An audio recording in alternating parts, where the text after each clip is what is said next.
जय सिया राम। तो आज हम अपने प्यारे कथा रसिक श्री सीताराम जी को उनके जिन प्यारे भक्त का चरित्र श्रवण कराने वाले हैं, उनका नाम है रामदास जी, जो बूंदी नगर के निवासी थे। जाति के बनिया थे, इसलिए कुछ लोग उन्हें बनिया राम भी कह के पुकारते थे।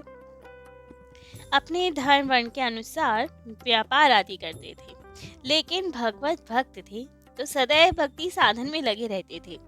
अपनी पीठ पर ही नमक मिर्च गुड़ आदि सबकी गठरिया बना के गांव में फेरी लगाते थे और उसी को बेचकर नगद पैसे या कभी कभी अनाज मिल जाया करता था। उन्हीं सबसे खूब प्रेम से संत सेवा किया करते थे, ठाकुर सेवा किया करते थे। अब एक समय की बात, नगर फेरी करने गए, बेचने गए सामान, लेकिन उस दिन बदले में अनाज ही विशेष मिला इन्हें। तो अब गठरिया ला दी सर पे और आने लगे, लेकिन जब विशेष अनाज ही मिला तो वजन बहुत अधिक हो गया सामान का। तो अब जैसे तैसे भार से पीड़ित होते हुए ला तो रहे थे, ढो तो रहे थे, लेकिन क्या करे, भजन करते हुए जा रहे और जैसे तैसे भार उठा के आ रहे हैं।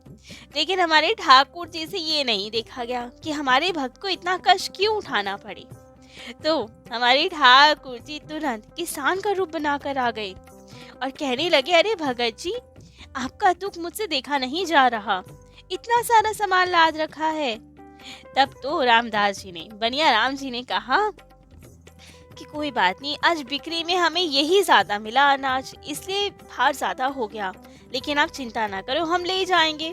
लेकिन ठाकुर जी कहाँ मानने वाले। उन्होंने कहा, नहीं नहीं, हमें तो भारी भारी बोझा उठाने का अभ्यास है, हम किसान हैं, बहुत ताकत है हमें और हमें भी बूंदी ही जाना है, तो आपकी ये पोटलियां मैं पहुंचा देता हूँ। अब इतना कहकर भगत जी की तो सुनी नहीं ठाकुर जी ने, और तुरंत रामदास जी के सर का सारा भार अपने ऊपर ले लिया।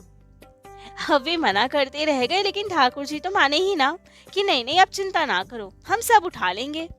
और सारा भार अपने सिर पे रख के तीव्र गति से चलने लगे। अब तो जाते जाते ठाकुर जी इतनी तीव्र गति से बढ़े कि इनकी आंखों से भी ओझल हो गए।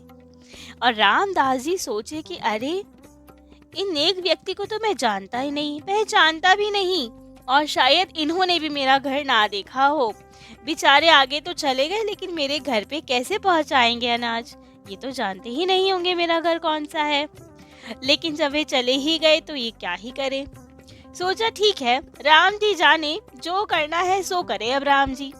ये तो आनंद से निश्चिंत होकर राम नाम का कीर्तन करते हुए चले जा रहे हैं और मन में विचार चल रहा है कि अरे, कितना थक गया हूँ मैं, आज तो घर जाते ही यदि गरम गरम जल मिल जाए तो फटाफट से स्नान करके ठाकुर जी की सेवा करूंगा, खूब आनंद आएगा ठाकुर सेवा में। और ठाकुर जी को यदि आज तो कड़ी फुलके का भोग लग जाए तो और आनंद, ठाकुर जी तो मेरे प्रसन्न हो जाएंगे कड़ी फुलका पाकर। और यही सब विचार करते हुए कि ठाकुर सेवा करनी है, क्या भोग पधराना है, कीर्तन करते हुए जा रहे हैं। और यहाँ ठाकुर जी जो किसान बन के आए थे इनके पास, वे तुरंत फटाफट से इनके घर में पहुंच गए और सारी पोटलियां रख दी वहां पे, और कहा पुकार कर इनकी धर्म पत्नी से कि भगत जी आ रहे हैं, नहाने के लिए उनके लिए गर्म पानी कर दो और भोग के लिए कड़ी फुल्का बना दो, भगत जी ने कह के भेजा है हमें।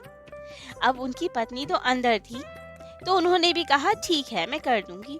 और ये कहते ही ठाकुर जी तो अंतर ध्यान। अब वे आके देखे तो कोई ना दिखे आगे, लेकिन सामान रखा हुआ था और उन्होंने वैसे ही जैसे कहा गया गर्म पानी भी कर दिया, कड़ी फुल्का भी बनाने को तैयार। अब थोड़ी देर बाद रामदास जी घर आए तो देखे बड़े प्रसन्न कि अरे, उसको हमारा घर मिल गया, अनाज की गठरियां तो रखी हुई हैं। तभी इनकी पत्नी ने कहा कि जल गर्म हो चुका है, आप स्नान कर लीजिए, और कढ़ी भी तैयार हो गई है, जितने में आप ठाकुर सेवा करेंगे उतनी देर में फुलके भी तैयार हो जाएंगे। तब तो रामदास जी बहुत हैरान कि ये क्या, तुम अंतर्यामी हो, तुमने मेरे मन की बात कैसे जान ली, यही तो मैं सोचता हुआ आ रहा था रास्ते भर में। तब तो उन्होंने कहा, अरे अरे, मैं कहाँ से अंतर्यामी, जिन व्यक्ति को आपने पोट रखने के लिए भेजे थे उन्होंने ही कहा कि आपने ये सब कहलवा के भेजा है। तब तो रामदास जी बड़े हैरान कि ये क्या हो गया। उस व्यक्ति को कैसे पता चला कि मैं क्या क्या चाह रहा था। और अब रामदास जी तो भक्त हृदय थे ही, तो समझते देर नहीं लगी उन्हें कि ये क्या किया ठाकुर जी ने। राम जी स्वयं ही किसान बन के आ गए और इतना कष्ट सहा, इतना भारी सामान मैंने राम जी को दे दिया। उन्होंने मेरे लिए इतना कष्ट सहा, बड़े दुखी हुए कि ठाकुर जी क्यों करते हैं ऐसा, इतना कष्ट क्यों सहते हैं। और तब तो फटाफट स्नान करके ठाकुर सेवा में गए तो देखा वहां राम जी मंद मंद मुस्कुरा रहे हैं। कह रहे हैं खूब प्रसन्न होकर कि तुम तो मेरी नित्य सेवा करते हो, इतना श्रम करते हो, एक दिन यदि मैंने सहायता कर दी तो क्या बिगड़ गया तुम्हारा। तब तो रामदास जी ने अपनी पत्नी से पूछा कि क्या तुमने उन्हें देखा था जो पोटलियां रखने आए थे, कैसे दिखते थे वे। तब तो उनकी स्त्री ने कहा, पत्नी ने कहा, नहीं नहीं मैंने नहीं देखा, मैं तो भीतर थी, लेकिन उनकी वाणी सुनी थी, बहुत ही मधुर आवाज थी उनकी। तब तो रामदास जी ने रहस्य खोला, बताया अपनी पत्नी को कि वे और कोई नहीं, हमारे स्वयं राम जी, हमारे भगवान, हमारे ईष्ट, वे ही आए थे पोटलियां रखने किसान का वेश बनाकर। और तभी तो उन्होंने मेरे हृदय की सारी बात जान ली। और तब अपनी पत्नी को अश्रुपूरी नेत्र से समझाने लगे कि ठाकुर जी संत सेवा पे कितना रीझ जाते हैं, संत सेवा के कारण ही वे हमारे घर पधारे, हमें दर्शन दिए। तब तो स्त्री बहुत पछताई कि कितना हतभाग्य है हम जो ठाकुर जी के दर्शन नहीं कर पाए। मैं भीतर ही रह गई, जितने में बाहर आई ठाकुर जी अंतर ध्यान हो गए। और यहाँ भगत जी पछता रहे हैं कि हमने ठाकुर जी के सर पे तो बोझा ही रखवा दिया, कितना अनुचित किया हमने। और अब यही घटना दोनों के हृदय में घर कर गई। दोनों अब और ज्यादा संत सेवा करने लगे कि संत सेवा से ठाकुर जी बहुत प्रसन्न होते हैं, सदा अब भजन में लीन रहने लगे।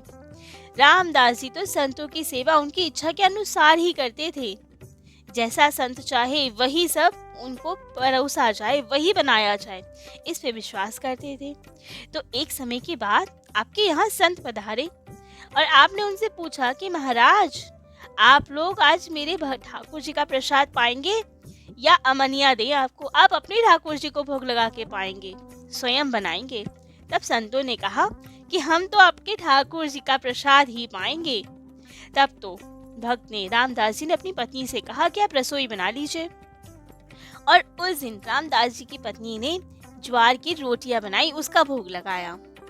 लेकिन दो संतों ने देखकर कहा, नहीं, हम ज्वार की रोटी तो नहीं पाएंगे। तब तो रामदास जी को बहुत खराब लगा और अपनी पत्नी से कहा कि आपने ऐसा क्यों किया, ज्वार की रोटियां क्यों बनाई, जो संतों को प्रिय है वो क्यों नहीं बनाया, पूछा क्यों नहीं संतों से कि वे क्या कहना चाहते हैं। तब तो उनकी पत्नी ने कहा कि ये नवीन अन्न है, प्रभु को बहुत प्रिय है, इसीलिए मैंने ज्वार की रोटी बना दी। और कभी ठाकुर जी ने तो मना नहीं किया कि मैं ज्वार की रोटी नहीं खाता। बस यही सब विचार करके ठाकुर जी की प्रसन्नता के लिए मैंने ज्वार की रोटी बनाई। तब तो रामदास जी ने कहा ठाकुर जी, भगवान जी के अनंत जगह भोग लगते हैं, कितने ही मंदिर है, कितने ही भक्त है, सब ठाकुर जी को भोग लगाते ही हैं। तो ठाकुर जी को जहाँ मन करेगा अपनी रुचि का पा लेंगे, लेकिन जो हमारे घर संत आए हैं वे तो केवल हमारे घर ही भोजन पाएंगे और कहीं थोड़ी जाएंगे। तो हमें तो संतों की रुचि का ध्यान रखना है, ठाकुर जी अपनी रुचि का ध्यान तो रखवा लेंगे किसी न किसी से।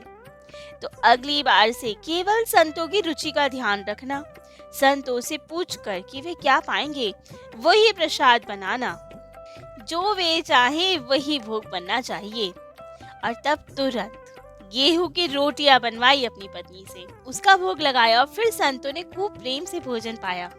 लेकिन रामदास जी के यहाँ इतनी संत सेवा देखकर, इतने संतों का आवागमन देखकर कुछ दुष्ट लोग बहुत चिढ़ने लगे इनसे। उन्हें बहुत असहनीय हो गया कि इतना धन है इनके पास जो इतनी संत सेवा करते हैं। तो जाकर बनिया राम जी की अर्थात रामदास जी की शिकायत राजा से कर दी। कह दिया, इस बनिया के पास ना अपार धन है और व्यर्थ साधुओं पे लुटाता रहता है, आपको कर नहीं देता, ये ठगता है सबको, ये तभी इस पे इतना धन है, आप इसकी संपत्ति छीन कर राजकोष में जमा कर लो। अब राजा भी उन सबकी बातों में आ गए और सिपाहियों को भेज दिया कि जाके कर लेकर आओ, वरना उनकी संपत्ति जब्त कर लो। अब भगत जी ने कहा कि हमारे पे तो इतना धन ही नहीं है, जो हम कमाते हैं उसी से संत सेवा कर लेते हैं। चाहे तो घर की तलाशी ले लो, जो कुछ कीमती सामान मिले वो ले जाओ, लेकिन हम पे कुछ है ही नहीं। हम तो जितना कमाते हैं उसी से संत सेवा करते हैं। लेकिन राजा नहीं माने। सबने राजा को भड़का दिया, उकसा दिया, कह दिया नींबू बनिया आम ये दावे ते रस दे। अर्थात इसने तो पैसा बहुत दबा रखा है, जब तक दंड नहीं दोगे बताएगा नहीं कहाँ धन छुपाया है। तब तो राजा ने रामदास जी को कारागार में बंद कर दिया और सोचा इनका संपूर्ण अन्न धन छीन लेंगे। रामदास जी को अब ये चिंता तो नहीं कि हम कारागार में बंद हैं, लेकिन इस बात की तो विशेष चिंता कि संत सेवा में बाधा पहुंच गई। अब संत सेवा कैसे होगी? लेकिन अब राम जी को याद करके उन्हें भी नहीं परेशान करना चाहते कि बेकार में मेरे ठाकुर जी को कष्ट होगा। किससे व्यथा कहें, लेकिन अब ठाकुर जी को भी नहीं परेशान करना, स्वयं कुछ कर नहीं पाएंगे तो क्या करें। तब तो हमारे प्यारे लखन लाल जी को याद किया, लक्ष्मण जी का स्मरण किया और तुरंत लखन लाल जी वहां प्रकट हो गए। इनको बंधनों से मुक्त कर दिया और स्वयं रामदास जी का स्वरूप बनाकर कारागार में बंद हो गए।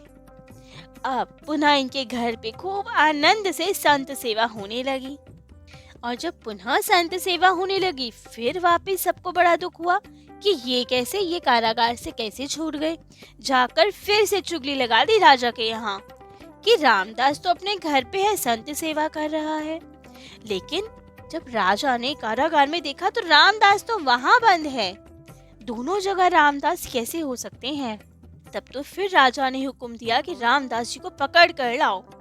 और जब दोनों रामदास जी सामने आए तब लखन लाल जी अंतर्ध्यान हो गए और रहस्य सबको बताया। अब रामदास जी के मुख से ये रहस्य जानकर कि स्वयं लक्ष्मण जी आए थे इनको मुक्त करने, तब तो सब बहुत विस्मित हो गए।